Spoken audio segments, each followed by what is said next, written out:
Ruangan Sultan Ageng Tirtayasa, kami Jawara Untirta.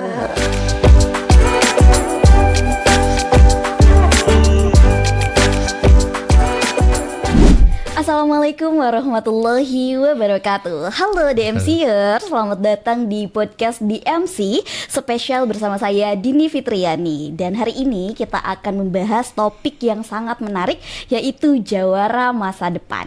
Nah, bagaimana nanti Universitas Sultan Ageng Tirtayasa terus berkontribusi dalam membangun generasi unggul untuk masa depan. Dan kita sudah kedatangan tamu istimewa, sosok yang luar biasa, tentunya sangat inspiratif, Rektor Universitas Sultan Ageng Tirtayasa, Profesor Dr. Fathah Sulaiman STMT. Assalamualaikum Prof. Waalaikumsalam. Bagaimana kabar hari ini? Alhamdulillah, siap.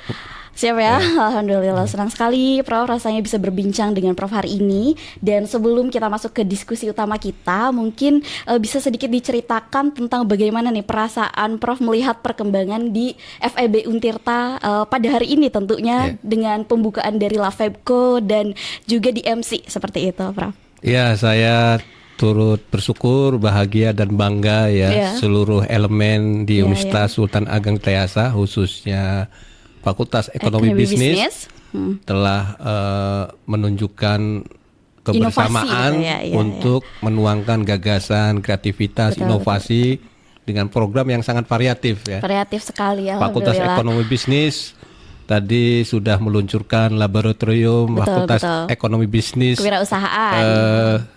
Collaboration. Itu saya kira media yang sangat bagus untuk mendidik mahasiswa menuangkan gagasan, ide, semangat entrepreneurship. Kemudian melatih kompetensi mengelola usaha, kolaborasi. Saya kira banyak hal yang bisa didapatkan di luar ruang kelas ya. Termasuk yang DMC. Luar biasa. Luar biasa ya, saya apresiasi.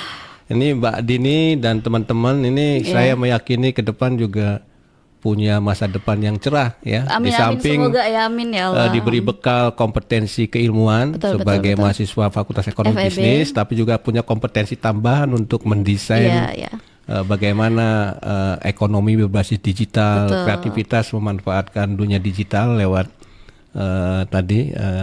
digital media center yang digeluti bisa bermanfaat di masa depan.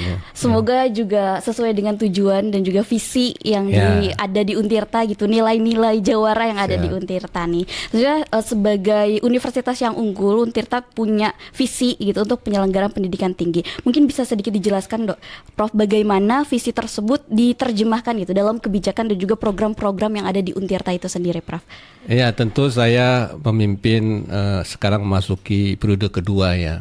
Memasuki 5 tahun pertama sudah kita lalui karena per periode kan 4 tahun. Betul.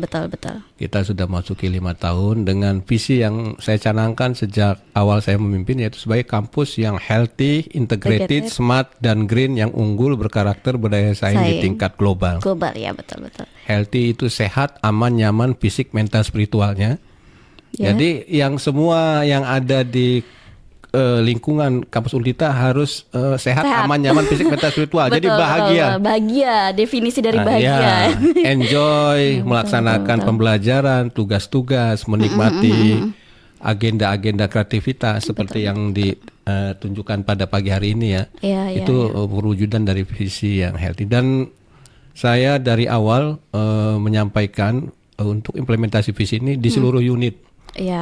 Ada kita bangun kebersamaan dan penguatan di value Jawara, jujur, adil, wibawa, amanah, religius, akuntabel. Nah, itu yang dicontohkan oleh Sultan Ageng Tirtayasa dan Senawi Al-Bantani. Nanti dibaca di sejarah bagaimana sosok kreativitas inovatif dari Sultan Ageng Tirtayasa dan juga pembelajar sejati, tokoh intelektual berkelas dunia dari Senawi Al-Bantani.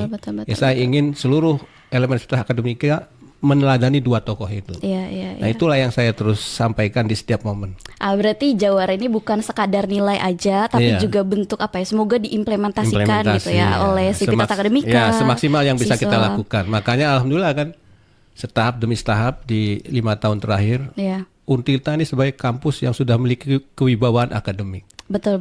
Dan menjadi kampus terakhir kita ranking 22 secara webometrik Jadi dari hampir 4.000-an lebih kampus yang ada di Indonesia termasuk menyalip yang sudah senior-senior. Iya. Itulah karena saya ke depan masa depan Untirta mungkin 5 atau 8 tahun ke depan bisa selevel sama ITB, UI. Oh, amin. Harus bersejajar ya. Kalau bisa lebih unggul. Bisa lebih unggul. Kita termasuk yang kampus berkelas dunia. Betul. Nah kalau itu kan nggak jauh juga dari sisi kolaborasi antara mahasiswa, dosen dan juga stakeholder yang ada gitu ya Pak. Nah gimana nih kebijakan dari kampus untuk memastikan bahwa mahasiswa mendapatkan pendidikan yang berkualitas gitu, terutama bagi mahasiswa yang memang kurang mampu secara finansial khususnya di Banten ini sendiri, Prof. Tentu kita juga sebagai institusi milik negara, milik masyarakat ya, karena kita disupport oleh pemerintah pusat, kita punya kewajiban untuk memberikan akses layanan pendidikan tinggi, betul. secara egaliter, tanpa diskriminasi.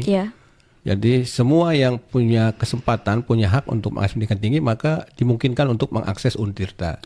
Lewat mekanisme tentu kompetisi ya, karena memang terbatas. Nah, itu kita jalankan ya. Dan jika sudah memenuhi kriteria masuk, tentu akan kami perhatikan dari sisi kemampuan finansial, kemampuan keluarga, dan kita siapkan UKT yang memang sudah distandarisasi oleh kementerian dan kita beri ruang bagi yang dalam tanda kutip kurang beruntung dari sisi finansial.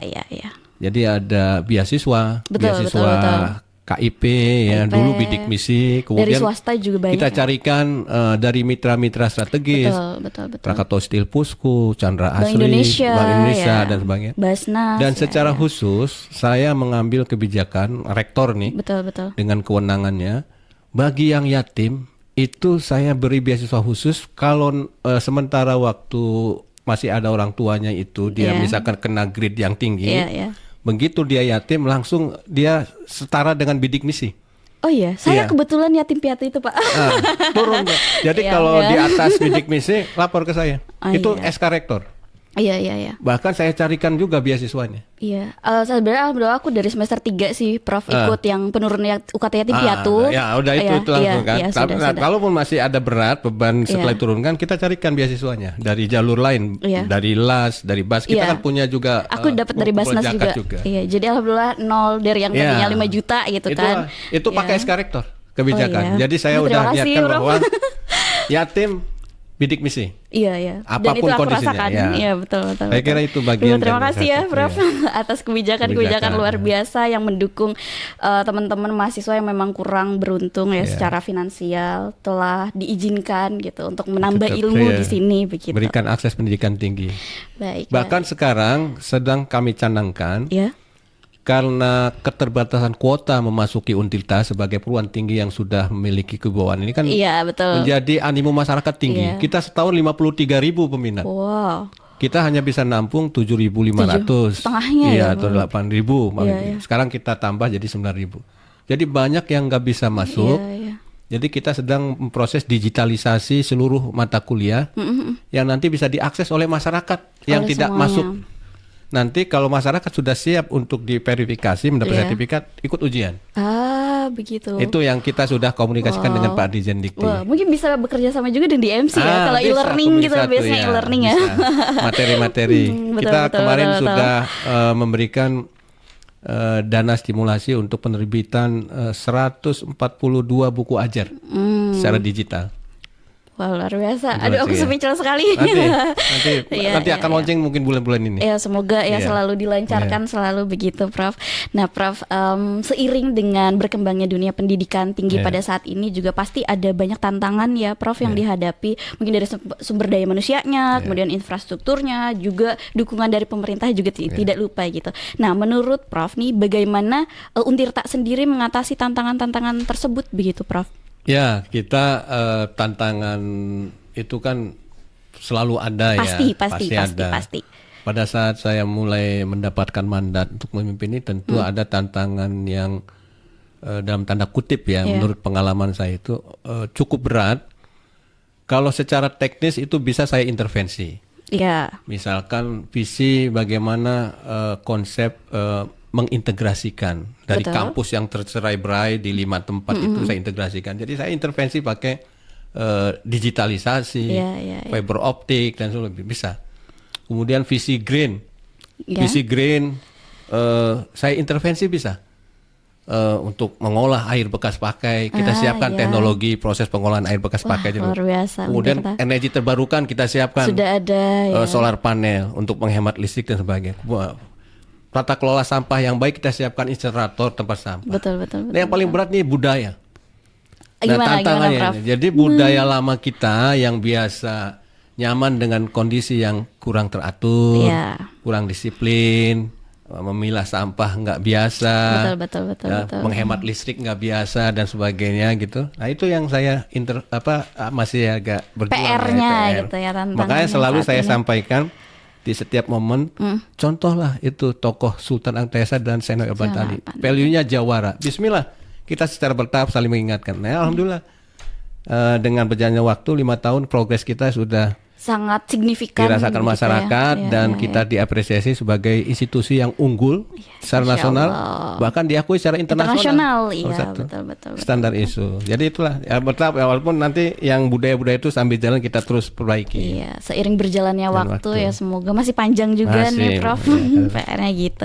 Nah, tapi mungkin beberapa mahasiswa juga merasa bahwa fasilitas di Untirta ini masih beberapa perlu ditingkatkan ya. Misalnya mungkin peningkatan di laboratoriumnya, kemudian akses-akses lain misalnya internet, mobilisasi dan lain-lain. Nah, strategi apa Prof yang Prof lakukan itu dalam meningkatkan fasilitas yang ada di Untirta ini selain daripada yang telah disebutkan? Salah satu strategi utama di samping kita mengoptimalkan sumber daya yang ada yang kita miliki.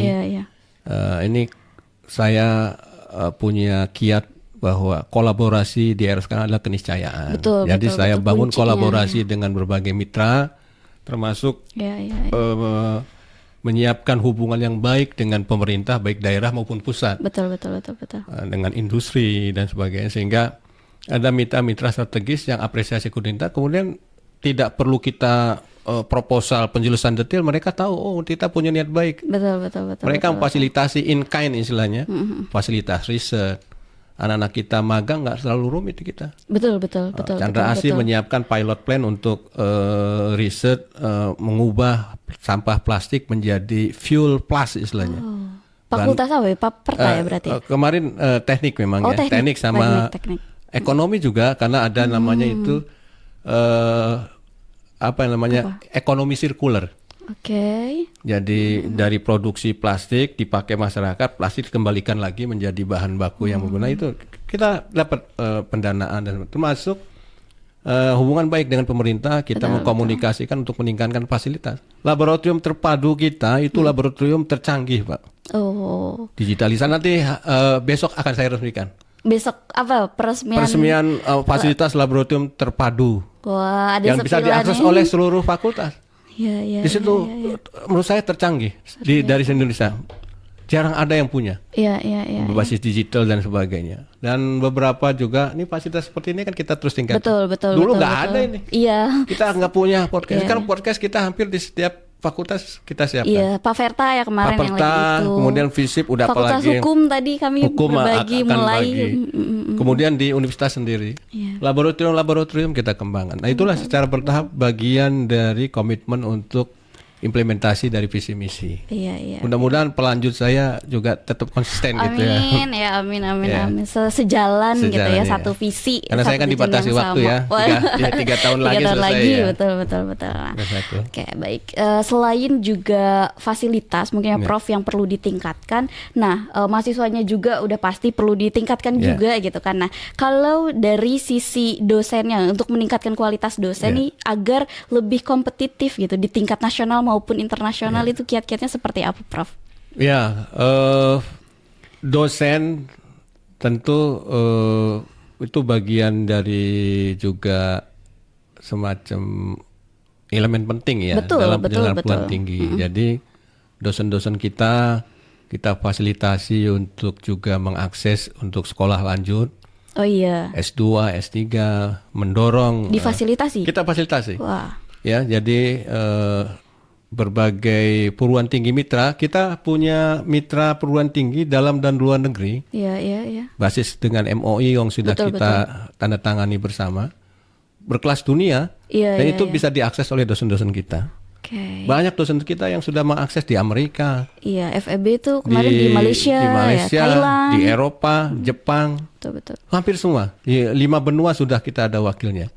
Jadi itu bisa diakses ya lewat mekanisme yang kemudian itu kemudian pelatihan-pelatihan baik internal maupun eksternal. Kita punya lembaga sertifikasi profesi internal yang disertifikasi oleh Badan Nasional Sertifikasi Profesi. Bisa. Itu sudah ada. Termasuk yang kegiatan mendesain komunikasi audiovisual dan sebagainya. Kompetensi tambahan lain. Kemudian secara internal kita juga berikan stimulasi untuk riset hibah internal. Jadi di luaran kita, di internal kita ini banyak potensi objek-objek riset. Betul. Saya pesan kemarin Green Smart Campus jadi objek riset, jadi topik utama untuk dosen. Kita fasilitasi. Misalnya pengelolaan sampah, betul. Efisiensi energi dan sebagainya itu kita lakukan. Kemudian juga membantu dalam pembinaan masyarakat sekitar kampus. Pemberdayaan masyarakat. Kemudian ada desa literasi, desa mandiri energi dan sebagainya. Kita libatkan dosen, kita stimulasi. Jadi banyak hal yang dosen yang bisa itu ya. Kalau dosen yang punya passion tulus sebagai pendidik, insya Allah ini tempat yang tepat untuk betul setuju. Mengupgrade diri dan untuk bermanfaat buat banyak orang begitu ya. Kecuali mungkin ada 1, 2, 3 oknum dosen yang passionnya nggak dosen gitu ya. Ya itu ada 1, 2, 3 itu saya bina keras, Pak. Saya peringatkan keras. Punishment-nya juga kita lakukan keras. Tapi yang punya prestasi kita apresiasi. Ada remunerasi, ada stimulasi riset dan sebagainya. Tapi yang ada oknum buat percontohan, buat shock terapi, saya punishment keras. Ada 1, 2 dosen ya. Itu termasuk untuk mahasiswa. Mahasiswa juga. Mahasiswa juga kita fasilitasi, kita libatkan. Ya saya bilang ke mahasiswa, kita ini harus membangun kolaborasi yang kuat dengan berbagai stakeholder. Khususnya juga mitra pemerintah baik daerah maupun pusat. Maka kalau ada mau menuangkan ide gagasan sebagai dunia akademis yang hidup di dunia akademis, tuangkan dalam argumentasi yang baik.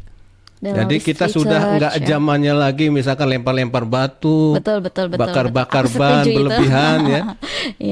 Saya bilang gitu, saya bilang kemarin yang pelantikan presiden, kita harus main cantik, karena kita masih butuh mitra strategis dari berbagai elemen. Gitu. Itu saya kira itu juga mahasiswa kita bina. Dan untuk mengkritisi juga tidak hanya untuk itu ya, bakar-bakar itu, tapi dari tulisan-tulisan, dari podcast yang dikemas dengan santun, saya kira itu bisa. Nah inilah sosok profesor kita gitu ya, terlihat sangat sabar tapi tegas juga gitu rupanya ya dengan mahasiswa maupun dosennya. Ini saya satu-satunya dosen dari seluruh Indonesia yang pernah memberhentikan Presma. Oh yang kalau udah di luar konteks luar jalur setelah itu tahun 2022 tidak salah. Saya berhentikan. Heboh soalnya. Heboh banget itu. Sampai ke PT UN. PT UN 5 kali sidang. Alhamdulillah saya dimenangkan dengan keluar itu. Jadi karena saya bilang on the track aja. Kita lakukan pembinaan secara tegas.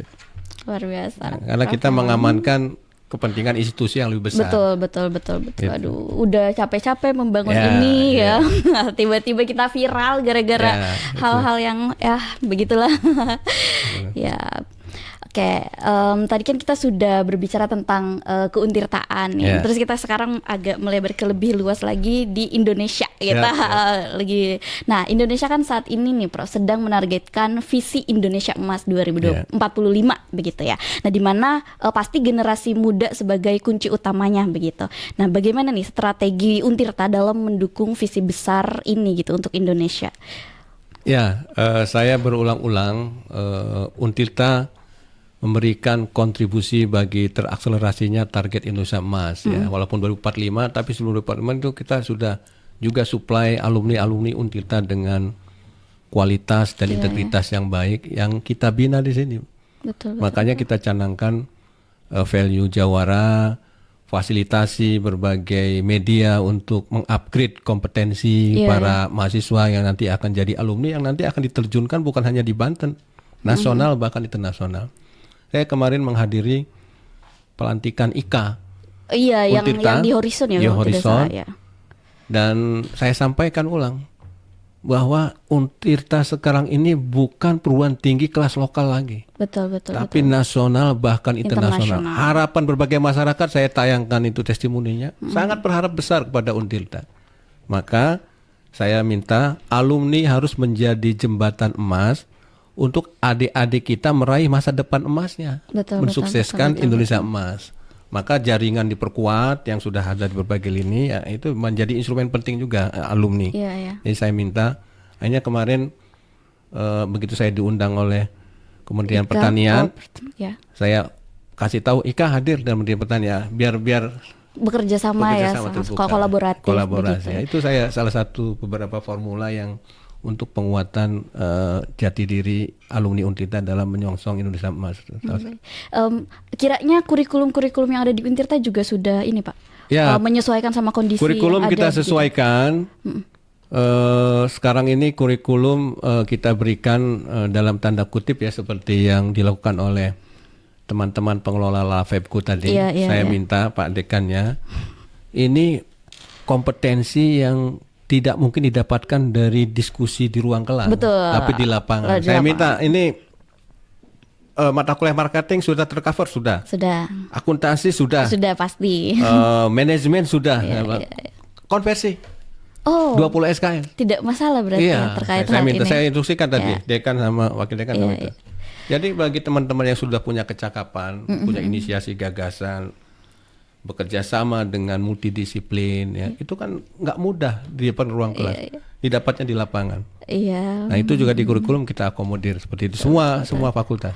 Ya sebenarnya juga niat awal kami juga memang ada konversi gitu. Nah dan alhamdulillah sejalan juga dengan apa memang yang diminta sama Prof Pata gitu, bahwa kita didukung 100% gitu untuk melakukan kegiatan ini begitu. Nah untuk program unggulannya nih yang bisa memastikan lulusan Untirta nih siap bersaing di tingkat global itu bagaimana Prof? Ya kita tadi karena saya canangkan kolaborasi keniscayaan, kami sudah bangun kolaborasi yang kuat dengan berbagai institusi yang mensupport Untirta. Hari ini saya jam 2:30 menandatangani MOU dengan PT Chandra Asih untuk berbagai akses yang mereka akan fasilitasi. Riset, magang, termasuk standar rekrutmen. Kemudian sudah setahun terakhir kami bekerja sama dengan AWS. Apa itu, Prof? AWS itu untuk penyedia program-program aplikasi berkelas dunia, dari Google dan sebagainya, untuk melatih seluruh mahasiswa Untirta kompetensi tambahan tentang revolusi teknologi digital. Jadi mulai desain teknologi clouding, kemudian cyber security, networking, jaringan, AI dan sebagainya. Sudah. Mungkin ada sebagian yang dari pengelola sini yang sudah sempat dilatih. Dan sertifikasi standar internasional. Begitu juga standar-standar sertifikasi tambahan yang lain ya. Dan itu yang kita lakukan. Banyak sekali upaya-upaya yang dilakukan begitu. Nah, tapi nih Prof, saat ini kan pemerintah kita tuh sedang melakukan efisiensi anggaran nih. Nah, apakah hal tersebut berpengaruh gitu terhadap kebijakan-kebijakan dan juga layanan-layanan yang ada di kampus kita, Prof? Iya, kami berkoordinasi secara intens ya. Saya kemarin bertemu Pak Menteri.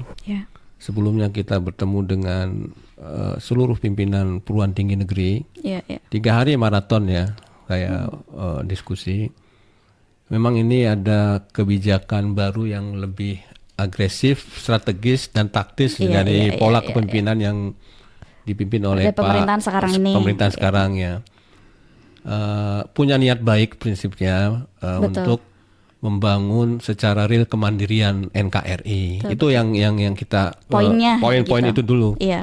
Sehingga kebergantungan terhadap negara-negara maju yang selama ini dalam tanda kutip justru melakukan intervensi-intervensi itu oleh pemerintah sekarang, dibangun infrastruktur untuk membangun kemudian itu, sehingga ada semacam kebijakan untuk melakukan efisiensi anggaran dari kegiatan-kegiatan yang selama ini memang cenderung tidak produktif. Iya, aku setuju. Ada kegiatan itu, ya. Misalkan perjalanan seremonialnya, dinas iya, yang tidak penting, benchmarking berlebihan dalam dan luar negeri, iya. seremonial yang nggak penting, Yang dan itu begitu ya. hampir separuh dari anggaran APBN. Ya.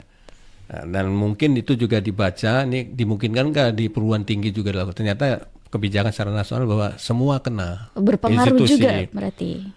Jadi memang kita ikuti dulu, kita dukung kebijakan itu sambil kita menyiapkan strategi kreativitas dan inovasi untuk kita bisa bertahan, untuk standar layanan tidak perguruan tinggi tetap bisa dilakukan. Dan saya sih optimis karena kita sudah mengalami ya ada lesson learn dengan tantangan yang cukup berat saat itu, yaitu COVID dan refocusing anggaran 2020-2021. Berarti hampir-hampir mirip begitu? Ya 11-12 lah, iya. tapi karena ini polanya aja yang berbeda begitu ya. Kalau kemarin ketantangannya secara global, ini iya. kan untuk dukungan nasional. Betul. Sama beratnya. Kita menuntut kreativitas, kita justru lebih kreatif pada saat ditantang itu. Iya. Digitalisasi, Explore kreativitas, kegiatan-kegiatan tetap berjalan dengan memanfaatkan teknologi informasi dan lain-lain. Nah ini yang tadi saya sosialisasikan ke teman-teman juga bahwa kita harus siap menghadapi hal-hal karena seperti itu. kita sementara prasangka baik, niat baik pemerintah kita dukung. Iya. Nah tapi kan tuh sempat rame nih kalau bahwa ada program beasiswa untuk mahasiswa ini nanti nggak turun, itu finalisasinya bagaimana, Prof? Secara institusi saya dan komunikasi umumnya itu justru tetap menjadi prioritas. Tetap. Iya. Jadi supaya persepsinya sama, saya sudah menyampaikan ke mahasiswa untuk beasiswa. Untuk layanan pendidikan tinggi yang prioritas itu tetap diamankan, termasuk betul. Saya tadi instruksi ke tim perencanaan keuangan untuk honor-honor remunerasi yang mandatori itu diamankan ya. Paling yang kegiatan-kegiatan yang dulu biasa dilaksanakan di hotel dikurangi. Yang sudah bisa di paperless-kan, diefisiensikan gitu ya. Itu. Saya kira itu kita ikutilah kebijakan itu. Berarti masih banyak cara gitu untuk menjaga kualitas pendidikan meskipun dengan adanya keterbatasan anggaran. Dan kita punya proyeksi dari visi pemerintah sekarang akan justru merecovery yang lebih berkualitas. Mungkin 1 tahun 2 tahun adaptasi sesuai dengan kebijakan yang baru. Tapi nanti akan kembali ke normal dan kita akan akselerasi. Gitu. Wah, luar biasa sekali diskusi kita hari ini. Alhamdulillah banyak wawasan menarik tentang tadi bagaimana Untirta terus berkontribusi dalam membangun masa depan Indonesia. Nah sebelum kita akhirin nih Prof, mungkin ada pesan khusus untuk mahasiswa tentunya dan juga untuk generasi muda di Indonesia pada saat ini begitu. Ya, saya pesankan secara khusus untuk mahasiswa Untirta. Jadilah jawara-jawara yang siap beradaptasi dengan tantangan zaman ya. Seperti yang dicontohkan oleh Sultan Ageng Tirtayasa dan Syekh Nawawi Al-Bantani. Nanti pesan dalam bentuk lagunya sudah ada, kami buat lagu judulnya Jawara Untirta. Silakan diakses di YouTube ya. Boleh kali Prof ya. Jawara Untirta ada. Yang mana, Pak? Kami Jawara Untirta, warisi merah darah, keberanian, perjuangan Sultan Ageng Tirtayasa. Kami Jawara Untirta. Luar biasa. Ada lagi? Terus banget. Miliki hati putih dan suci, Syekh Nawawi Al-Bantani. Jujur, adil dan wibawa, intelektual sejati. Masya Allah. Nah, ini tugasnya apa? Pembela bangsa, siap berkarya, wujudkan Banten gemilang. Indonesia maju, Indonesia cemerlang, pusat peradaban dunia. Masya Allah. Itu pesan buat Mas Untirta. Pesannya lewat lagu, luar biasa sekali ya rektor kita. Baik, terima kasih banyak Prof atas waktunya, ilmu yang dibagikan. Semoga Untirta bisa terus maju dan juga menjadi universitas yang terus membanggakan Indonesia ya, terus membanggakan Banten. Baik, dan untuk di MCers sobat dan juga sobat Jawara, terima kasih juga sudah menonton dan juga mendengarkan podcast kita pada hari ini. Jangan lupa untuk like, komen, dan subscribe agar tidak ketinggalan podcast inspiratif lainnya. Saya Dini Fitriani, sampai jumpa di episode berikutnya. Wassalamualaikum warahmatullahi wabarakatuh. Waalaikumsalam. Ya, terima kasih. Dita Jawara. Dita Jawara.